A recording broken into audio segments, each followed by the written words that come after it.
Okay, so that's the quick overview on strategies. Now let's talk about tactics. Okay, here's our map on tactics. So first, we split this into tools, sequences, mental triggers, and the offer. So one of the keys is we want to hit people in multiple modalities. We want to hit them lots of different ways. Because one of the ways you create buzz is like if you hear about a movie, and say like you hear about a movie you hear about it on the radio, and then you hear about it from a friend, and then a few hours later you see a TV commercial, and then you hear about it from, say, another friend. You've heard about it like 3 different methods. That has a lot more impact than like if you just saw a bunch of TV commercials for it. So we do the same thing with a launch, is we'd like to hit people with multiple modalities. Now, email, of course, is an old favorite, and it's funny because I think every few months I hear someone talking about email being dead, and I've been hearing about that since like 2001. Email's not dead, it's still incredibly effective.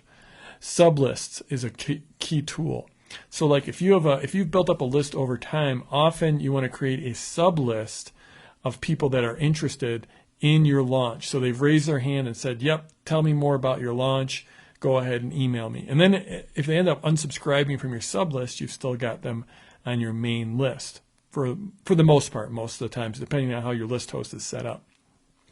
But list host is a great way to do a launch without burning out your main list. Blogs are incredibly powerful, and I'm going to be showing you exactly how we use those. But basically, they allow interaction. So it's fantastic because it's great social proof when people start making comments on your blogs. It's also great in building interaction. I just showed you how important interaction is. I love surveys. Just people tell you what they want and what their objections are, and it doesn't get any better than that. Special reports, generally like a PDF report, but sometimes a printed report, or something that you send people via direct mail, but usually it's a PDF they can download. And of course, I wouldn't launch without some type of a sales letter, even though the whole goal of a launch is to make the sales letter irrelevant. I mean, that's what I want to do every single time, but we still use the sales letter. Been using direct mail with some launches, oftentimes postcards to put people onto a sublist. That can be very, very effective if you've got physical mailing addresses and depending on what your launch is. The whole idea of a spy photo or a spy video that shows them some portion of the product or maybe just a picture of the product can be really, really cool. It's been done quite a bit in the internet marketing space. Although not that much lately. It was more a couple of years ago we were using the spy photos more. That was John Reese's original idea. I used that in my the original launch of Product Launch Formula. Web audio, we used to call that like audio postcards. Web audio can be really effective, but it's sort of been to a large degree supplanted by web video is even cooler. And here you can either use full motion video or you can use screen capture. I mean, this is a screen capture video you're looking at right now. That's what a screen capture is. You can just walk people through, any application. You can walk them through your blogs. Yeah, I mean, it's great proof. Like if you had a blog as part of your launch and you had lots of people making comments on that blog, then you could actually shoot one of these videos, a screen capture video of you going to your blog and scrolling through all those comments, because those comments are great social proof. And here you're showing that social proof within your blog. I'll show you an example of how I did this and how I've done this. You can use live seminars to launch from, or as part of your launch, to prime people as part of your launch. I actually just did this with my Product Launch Formula 2.0 launch. I spoke at a live seminar down in Florida. It was Rich Sheffrin's seminar, and I ended up using the video from that as part of my pre-launch content. But I also talked about my launch quite a bit there. And that, there's 300 or 400 people, but those were 300 or 400 influential people, and those people went out and started talking about me and my upcoming launch, and that created this underlying buzz. You can use teleseminars in many different ways. You can use them as part of the product, as part of the bonus, but you can use them ahead of the launch to create excitement. You can actually use them going right into the launch and use them as a last piece of your launch and then launch right on your teleseminar because they're great selling environments. You can use webinars, very similar to teleseminars, except for people are looking at their screen and they're looking at what you're doing on the screen. So very, very similar to teleseminars. and they can be very, very effective. Message boards can be used to create a buzz, to create and to build your list. They can be very effective. And of course, social media is huge. Facebook, YouTube, MySpace, Twitter, these are some of the key ones right now, but this is basically changing all the time. The whole social media landscape is just moving very, very quickly. These are four of the biggies right now, but a month from now, a year from now, who knows? But they're great for getting your message across, creating an underlying buzz. And we're going to be talking a lot about that during Product Launch Formula 2.0. And then this is key. Lots of stuff has not been invented yet. Like right now, web video is like the hottest thing for pre-launch content. When I put out Product Launch Formula 1, it was, people, I actually used video as part of my launches. Part of my pre-launch, I'd used it, but it was very rare. People weren't using it very often at all. Now it's like one of the key ways that we create and disseminate pre-launch content. So that's one example of how quickly things move. Social media just didn't, 2.5 years ago when I put out the original Product Launch Formula, social media was not there. Webinars were a lot harder to do and a lot more rare. So, in full motion video was really difficult to do. It wasn't impossible, but it was a lot more complicated and a lot harder to do. So this stuff continues to evolve, and so this list is not completely inclusive at all, and it will continue to evolve as we move forward. But those are some of the tools that we use.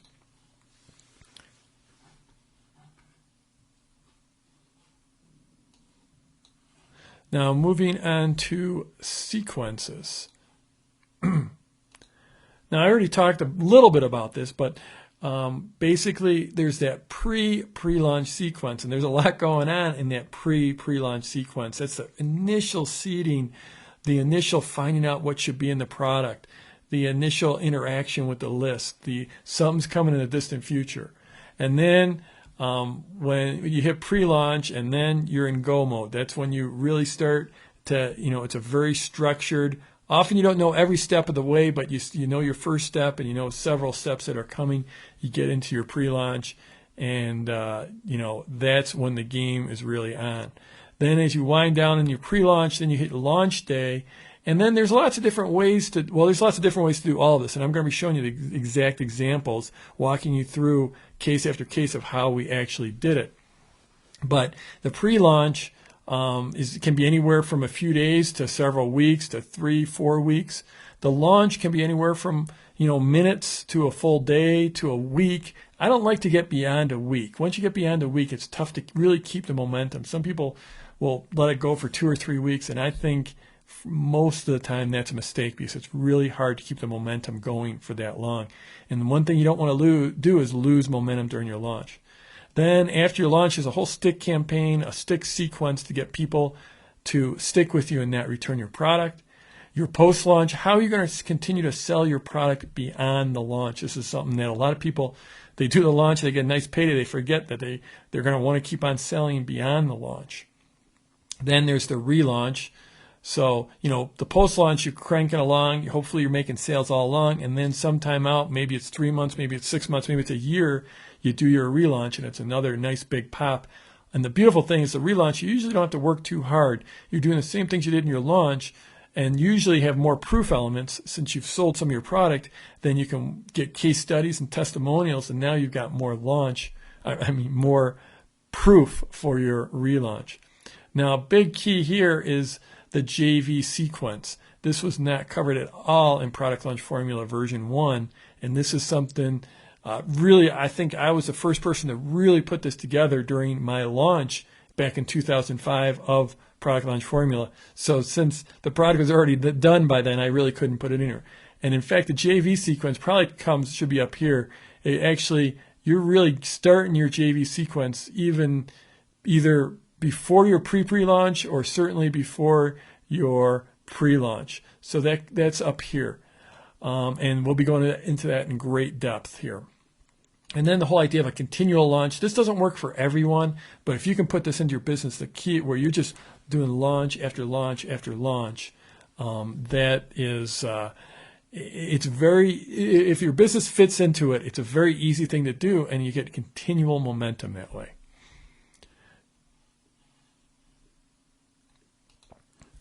Now, since we're talking about sequences, I thought I would take a quick diversion away from the overall tactics and just show you a quick hypothetical sequence.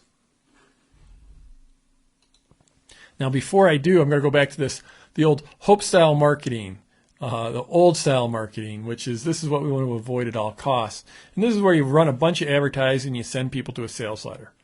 Or maybe, possibly, if you're more sophisticated, you might run them from advertising to a landing page where you try to get their email address, and then you send them to a sales letter. And then your typical, you have no sequence. You just get into your sales letter and you give them a headline, a story, some content.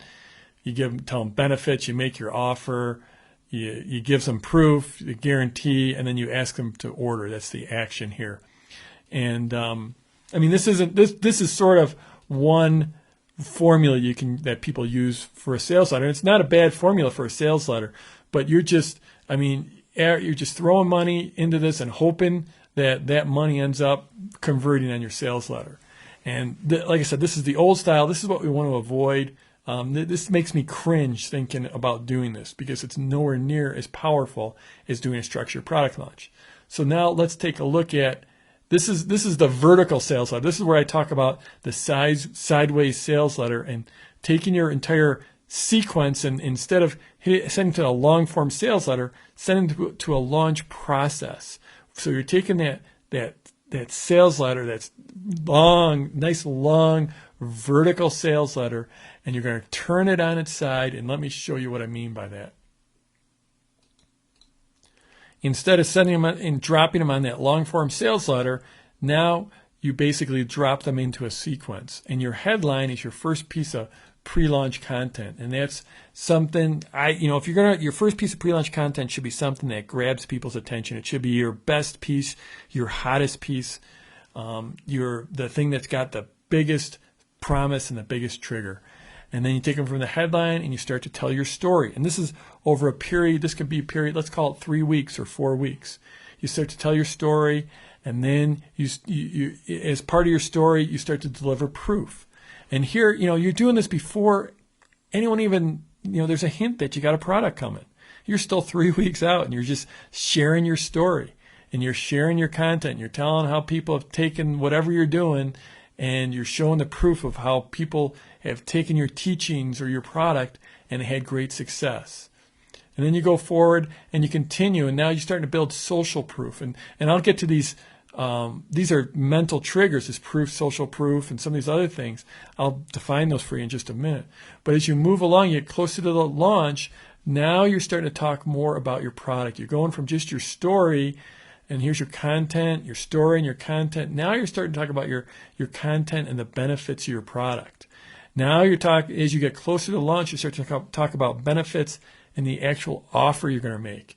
And then you do the risk reversal, and it's more benefits and how it's going to work for them and proof. But now you're doing the risk reversal and offering the guarantee. And then finally, after this entire process, instead of asking them to read a 30-page sales letter, you've taken them through this 3-week process that's gradually selling them, but they didn't even know they're getting sold in this area in these first couple of weeks. Now they're starting to know there's a product coming, but you're not pitching them hard. And now you're starting to explain the real product and the offer. Then you drop them on the sales letter, and this is how you go from having them see a 30-page sales letter and immediately click away to, at this point, now they hit the sales letter, and either one, they just want to read the sales, they just scroll down to the bottom and immediately order, or if they're reading your sales letter, it's just looking for some final clarification of the offer and what they're going to get and how they're going to get it and what the pricing is. This process is a lot more effective. And then you end up with a big payday here. You get generally a big cash flow. You often build a big list. Throughout this process, you build this list relationship. This is some of the strategy stuff we were talking about a few minutes ago. The big strategy, you get this cash flow, you get the big list, you get this great relationship with the list. You end up with happy JV partners and new JV partners if you want them. You'll attract partners that want to promote for you. These joint venture partners are people that just want to send you traffic and make sales for you in exchange for a piece of the action, a piece of the sales. You get the positioning we talked about and the expert status, and you get to make a big impact in your niche or your market. I know not everyone's out there to make a huge impact, but a lot of people, this is more important than the money. And if you're out there to make an impact, this is a fantastic way to make an impact. Okay, let's get back over to our tactics. Okay, so back to tactics here. And after tools and sequences, the third area that's just critically important is mental triggers. And we've got a bunch of them. In fact, this is one of the areas where there's a huge amount has changed since the first version of Product Launch Formula. Most of these triggers, or many of these triggers, were not there. Probably more than half these triggers are new.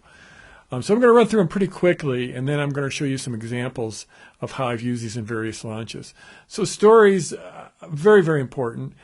In fact, your entire launch is a story, but then within the story, you often have additional stories. So I like to think of it like the entire launch is almost like a movie or a novel where we start off with, a headline, something that grabs people's attention, and from there, it's just a steady march forward towards the final launch. And as you move forward, the tension in the launch keeps on building and building as you tell them more about the product and more about the product, and you get closer to it. And then you get them super excited, and then you really stack on the cool stuff right at the very end. And usually you're introducing some piece of scarcity right about the same time. Everything just seems like it's way too cool to possibly exist. And so that's how you think of the overall launch as a story. But the reason the stories are the mental triggers here is because people love to hear stories. And it's almost like once you start in a story, it's like you're giving them warm milk and cookies. It's like their eyes glaze over and they zone out, and they're yours. Once you pull them into a story, that's one of the most effective ways to get people's attention.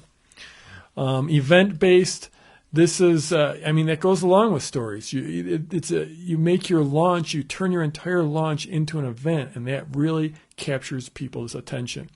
Now, community is really, really powerful. If you can create the feeling of community within your launch, then you have just fantastic leverage, because people like to act in accordance with the way their community acts. So if you create a community that they're part of, and that community, the way the people in that community act is, say, buying your products or doing what you want them to do, then you've defined this community. You've defined them as being in the community, and the logical conclusion is they need to act like the community acts, which could be buying your stuff or joining your list or sending you a testimonial or whatever. Social proof is the idea of, if everyone else is doing something, then you're going to want to do it as well. It's the old, like, if your mother asked you, boy, if everyone jumped off a bridge, would you jump off the bridge as well? And the answer is, well, yeah, you would. Because we're social creatures. We look to other people for cues to how we should act. And this isn't a bad thing. This is a way we move through our lives and not have to make a decision with every single step we take. Classic example that I like to use of social proof is if you drive into a strange town and there's it's dinner time, you're hungry, there's two restaurants, one on each side of the street. The one on the left side of the street has got no cars in front of it. The one on the right side of the street's got like 6 or 7 cars in front of it. Which one are you going to go to? You're going to go to the restaurant that has the cars in it, because you figure those people must know something, right? You go to a download site. You're going to download a picture editing software, and one piece of software's got 97,000 downloads. Another one's got like 4,000 downloads. Another one's got like 37 downloads. Which one are you going to download? The one that's got all the other downloads, because those people must know something that you don't know, right? Well, in a launch, there's lots of ways to create social proof, and that social proof can lead people down the path of buying your product or doing whatever else you're trying to do within your launch. Scarcity ties in really closely and really tightly with social proof. And the idea is, if there's less of something, then you want it more. It's just that simple. this is bred into our brains, going back to the days when we were living in caves. If there's less of something, you want it more. And often when there's a social proof that a lot of people want something and then it's limited, those two tie together really, really well. Those are two of the most powerful triggers. The idea of authority, we like to follow authority. You put someone, even just someone in a uniform, and we listen to them. There's all different kinds of ways to get authority and to show authority. And that's something you want to have in your marketing. Anticipation, closely tied with making something event-based. And it's basically you're teasing. It's like something's coming, something's coming. It's almost like a movie trailer that's out 6 months ahead of time. It gets you really amped up ahead of time. Christmas is a huge holiday for much of the world because, the kids are counting down the days for months until they can open their presents. The anticipation is, far greater than the actual day. And so anticipation can really play into your marketing. It's very, very powerful. Like I said, I'm going to go back and I'm going to show you examples of all these. I just wanted to run through them really, really quick. I'm going to show you examples of many of these. And then later on in the course, as we start to walk through entire sequences of launches, you're going to see how all this stuff ties together. Now, the common enemy. Having a common enemy is one of the greatest ways to pull people together. And if you're trying to create that community or that feeling of that community, having a common enemy is really powerful. Also, having a common enemy to sell against is great.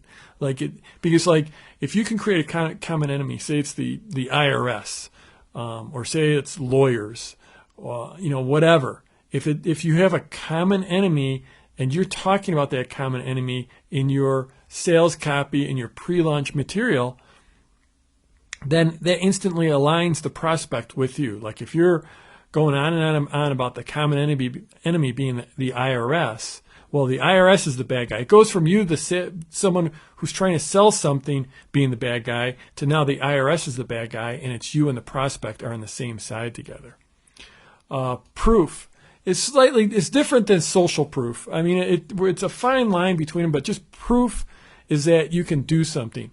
Social proof is the idea that everyone else is doing something, but proof is just proof that you can do something. Very, very powerful if you can show proof. Controversy gets people's attention.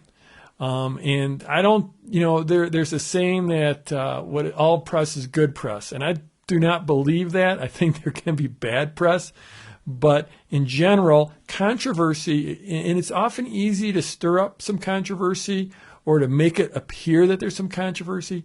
And when there's controversy, that's a flashpoint, it gets people's attention.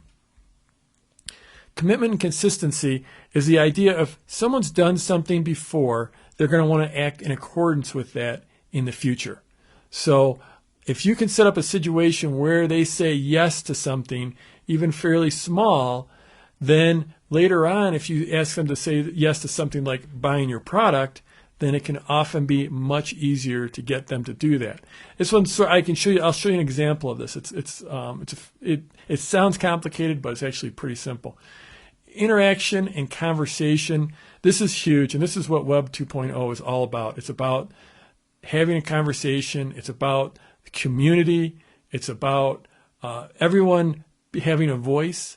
And there's nothing that pulls people in more than feeling they're in a conversation. People don't want to listen to a monologue. They want to be in a conversation. So if you can engage the market in a conversation, that will do great things for you in terms of pulling people into your launch. Now, we talked about over here, in the strategies, how conversation was crucial to getting the feedback so you can design your product and so you can design your launch with the most effectiveness. But in addition to conversation being great for guiding you on what product to create and guiding you on what to do in your launch, it's also a great trigger in pulling people into your launch. Now, reciprocity is the idea if you give something to someone, they'll want to give something back to you. So this works really well in a launch situation because generally we're giving out some amount of pre-launch content. And by giving solid, good content, it does a lot of things. It gives you proof. It gives you authority. But it also gives you reciprocity because you're giving lots of great stuff. People will want to give back to you.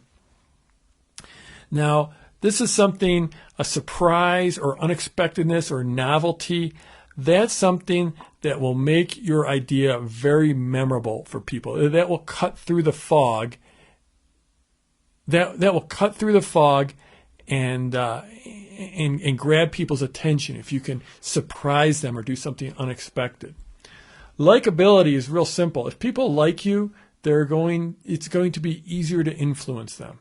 If you're just a likable person, I mean, how do you be likable? There's lots of ways to be likable. I mean, giving stuff to people is one, reciprocity, just revelation of self, telling people a little bit about yourself, writing or communicating in a way that's just very, the thing you want to avoid is the corporate voice. You never want to be corporate at all.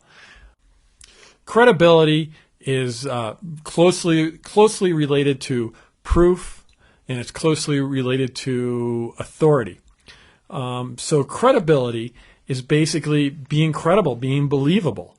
And there's lots of ways to do that as well. I mean, one of them is by the damaging admission. So it's death if you pretend you're perfect. You don't want to be perfect. You want to have flaws. You want to show your flaws. And when you show your flaws and maybe your product's flaws, they might be minor flaws, and they make everything else that much more believable. So celebrity, being interesting, this is in many markets, having some amount of celebrity is very, very good. It makes you interesting. People love celebrities. And it doesn't mean you're like on the cover of magazines or you're on TV. I mean, if you're in the knitting market and you're a celebrity, it's probably very, very different than like if you're, a rock star and you're a celebrity. But it's being known, and I mean, this goes along with authority. Certainly being a celebrity gives you authority. And so you definitely want to be interesting, because if you're going to be doing a launch, you're trying to capture people's attention, and being interesting is the way to do it. Character. Now we have a few different characters. There's lots of different characters, but you definitely want to create your own character, your own voice for your communications. And generally, the best way to do that is to base it on yourself in reality. It's tough to pull off a character that's just not you. I mean, a few people might be able to do it, but it's difficult. But there are ways to characterize yourself, to make a caricature of yourself, to take things and emphasize different parts of your personality and maybe de-emphasize other parts of your personality. And we'll talk about that. I mean, like a couple of characters that I love to, that tend to work really well in launches. One is the reluctant hero, and the other one is the loss and redemption. And we'll cover those further on in the course. Always giving a reason why that you're doing things and a context for what you're doing is very, very powerful. There's been a lot of research on this, how you can even give the most simple non-reason, but you couch it as a reason, and people will just eat it right up. The takeaway sale, you never want to be selling from a position of desperation. You never want to be begging for the sale. You always want to be coming from a position of power. Yannick Silver calls this the intimidation sale. Basically, just do not beg for the sale. And frankly, like if you're just starting out and you really, really want the sale, it can be hard to take this position, but it's one you want to take. And as soon as you start having some success, I mean, the less there is of you and the less you want a deal, the more people will want to work with you. It's that simple. It's almost like a scarcity type of thing, but it's weird.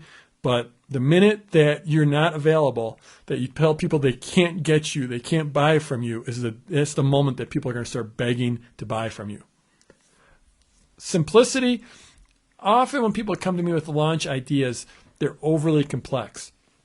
You want to be able to boil your idea down into like a simple single sentence. Hopefully a short sentence with short words. And this goes right to the heart of positioning your offer and putting together your story. And we'll work on that quite a bit. But basically, the simpler you can make your offer, the simpler you can make your positioning, your launch story, the better. And we'll give you examples on that. And specificity is very similar to simplicity. And this is the more exact you can be, the better. For instance, Ivory soap is 99.25% pure. It's not 99% pure. It's certainly not 100% pure. 99.25%. And that 0.25% makes it, that being so specific makes it a lot more believable than if they said it was 100% pure, or even that if it was 99% pure. You know, if you're going to help someone lose weight, it's better to have them lose like 7 pounds in 6 days than it is to have them lose, 10 pounds in a month. The more specific it can be, the better. If someone took your system and made money with it, it's better if they made $9,032.17 than it is that they made $10,000. So the more specific and concrete your ideas, the better. Emotions. If you can get someone's emotions involved, and this isn't necessarily an easy thing to do, but if you can get people's emotions involved, then it gets a lot easier to influence them. That's just the way it is. It's like if someone gets really excited about what you're doing, it's a lot easier to influence them. And this, frankly, this is a tough one to do. I haven't seen it pulled off too often with success, but it is an important one there. And then we have some super uber advanced stuff and anchoring. I don't even want to talk about this stuff right now, but anchoring, and then really, really advanced is the transferring. And I'll get to that later on in the course because this is very, very powerful stuff. Okay, so now I want to give you some examples of these triggers. I went through all these things. So let's drill down and show you exact specific examples. And as we go through the course, I'm going to be repeating this stuff over and over and showing you in real launch sequences how I've hit these various triggers at different times. But right now, I'm just going to pull different examples out of different launches and show you how. And the other thing is so many of these are interrelated. That's the really crazy thing is how you can often hit multiple triggers with one email or one blog post or one video. And I'm going to show you how I did that. So here, let's open up some examples. Okay, so let's get back to the tactics here.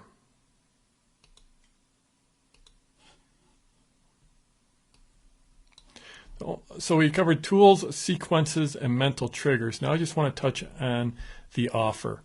And I'm just going to go over this pretty quickly here, but I'll tell you this, the offer is really important. In fact, if I look at the so-called product launch disasters, some of the launches that just really haven't come off, in general, if you drop all these triggers and tactics and product launch formula into your business, you're going to have great success. Occasionally we see launches that just don't come off, that don't happen. And I'll tell you this, most of the time those people are trying to do it without product launch formula. They've watched a bunch of launches and they think they can reverse engineer what's going on, and they miss a few things like the interaction and the conversation and really tying basically tying your launch into the feedback you're getting from people. And one of those things you got to do is you got to nail the offer. You got to get a really good offer. You got to get the right offer for your market. And it's easy to do when you engage that conversation and that interaction. So just real briefly, the offer is, basically it's what they get and how they get it. So, what are you going to give people and how are you going to give it to them? What bonuses are you going to give to them? How much are they going to pay, and how are they going to pay it? Is it going to be a payment plan? Is it going to be a continuity type deal? But how are they going to pay? Are they going to pay credit card, PayPal, checks, money orders, wires, whatever? But you got to define that. I mean, that's all part of defining your offer. And then your guarantee. How what's going to be your guarantee? So you have to define these basic things. what they get, how they get it, bonuses, your price, and your guarantee. And a lot of times you'll come down into a launch and you won't know exactly what your offer is going to be. You'll have a pretty good idea, and it could be weeks out from your launch. You'll have a pretty darn good idea, but often right down to, a few days before launch, you're still finalizing some of these things. That's okay as long as you have a fallback. As long as your fallback is, this is what we're going to give them, this is how we're going to do it, these are the bonuses we're thinking about doing, this is the price, and this is the guarantee. As long as you have that nailed down as a fallback, you can often tweak this right into the last days of the launch based on what you're hearing back from your market, based on the conversation.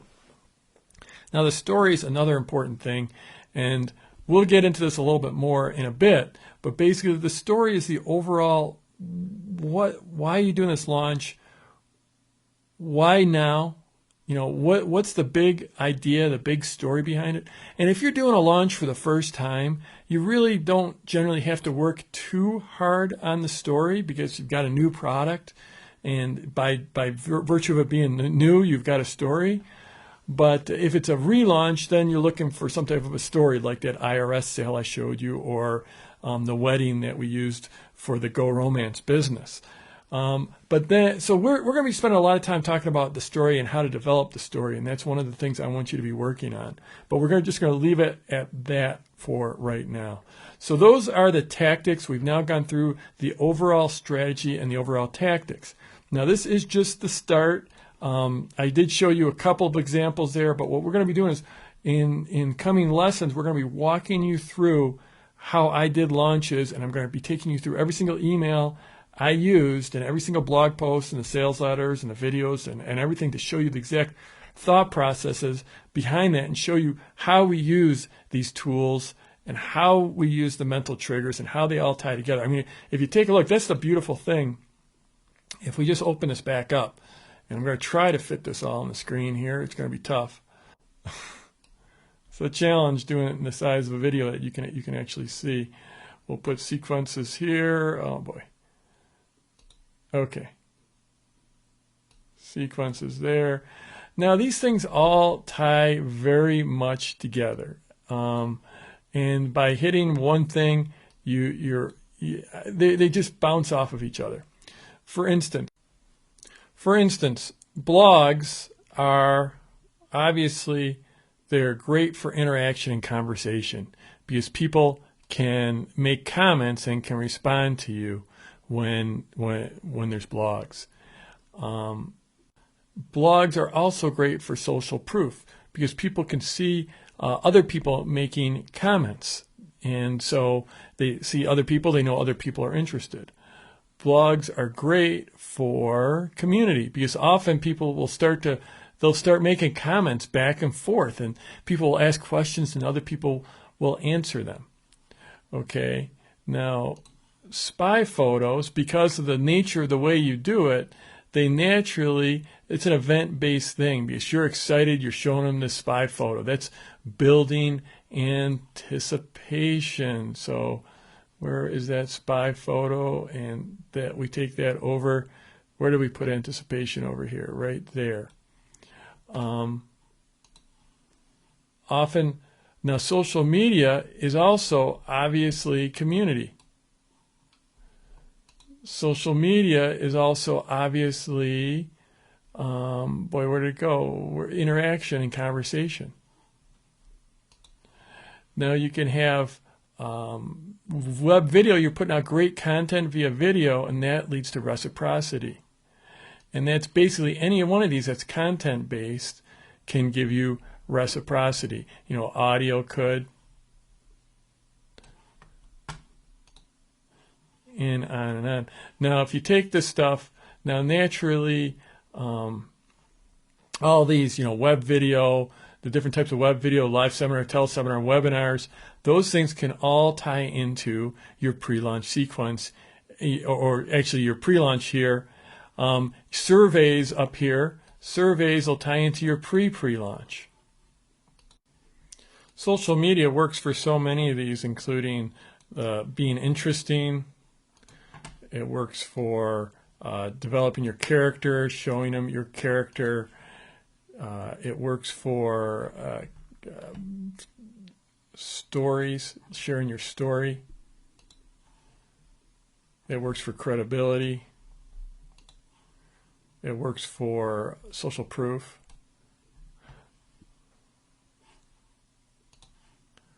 You know, webinars, teleseminars, they're almost like the same thing. They're great for reciprocity. Where did we put reciprocity? Over here. Right there. They're obviously great for pre-launch content. Webinars show you, performing as a celebrity often. They can make you, they really help with your likability if you can get on there and just be personal. The spy photo can be celebrity. It could be surprise, unexpectedness.